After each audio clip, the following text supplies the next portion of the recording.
ఆయన మన ప్రజెంట్ కూటమి ప్రభుత్వం పరిపాలన ఎలా ఉంది?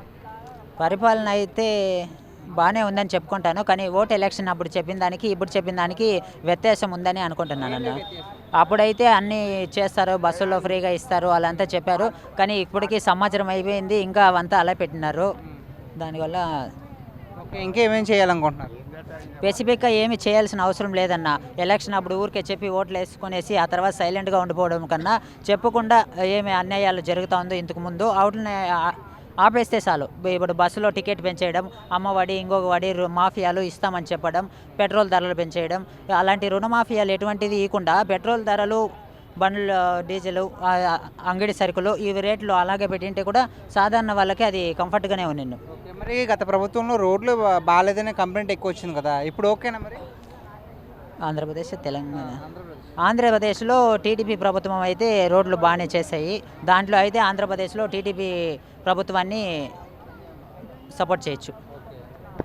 అంటే గత ప్రభుత్వంతో పోల్చుకుంటే ఇది బెటర్ అంటారా? టీడీపీ అంటే వైఎస్ఆర్ ప్రభుత్వం కన్నా టీడీపీ ప్రభుత్వం బెటర్ అనే ఆంధ్రప్రదేశ్లో అవకాశాలు అయితే ఉన్నాయి. ఎందుకున్నాయంటే లాస్ట్ ప్రభుత్వంలో జగనన్న గారు ఈ భూములు సర్వే చేశారు. వాళ్ళకి రావాల్సిన ఆస్తులు వేరే వాళ్ళ మీదకి వచ్చింది, కానీ అలాంటి గొడవలు పెట్టారు. ఆ టైంలో ఎలక్షన్ వచ్చి అది మారిపోయింది. దాన్ని సెట్ చేయలేదు. అది కాకుండా అమ్మఒడి అది ఇది అని వేస్తారు. బస్సులో నేను స్కూల్కి వెళ్ళినప్పుడు 5 రూపాయల టికెట్ ఉండింది, ఇప్పుడు దాన్ని 30 రూపాయలు చేశారు. ఆ ప్రభుత్వం వల్ల అలా చేసింది. దాన్ని అలా చేయకుండా డీజిల్ కూడా కర్ణాటకకి ఆంధ్రకి 10 రూపీస్ డిఫరెన్స్ పెట్టేసింది జగన్. అందుకనే అవి తగ్గిపోయింది. సో మరి చంద్రబాబు నాయుడు గారు వచ్చిన తర్వాత, అధికారంలోకి వచ్చిన తర్వాత ఆంధ్రాకి ఏమన్నా ఉద్యోగ అవకాశాలు ఏమైనా వచ్చాయంటారా? జగన్ చంద్రబాబు గారు కూడా వచ్చిన తర్వాత కంపెనీస్ అయితే కుప్పంలో ఎయిర్పోర్ట్ ఓపెన్ చేస్తున్నారు. దాన్ని చుట్టుపక్కల కంపెనీస్ కొన్ని పెడతారని ఆ ల్యాండ్ అయితే సర్వే చేస్తూ ఉన్నారు. ఇంకా అన్నయ్య, మరి నారా లోకేష్ గారి పరిపాలన ఎలా ఉంది?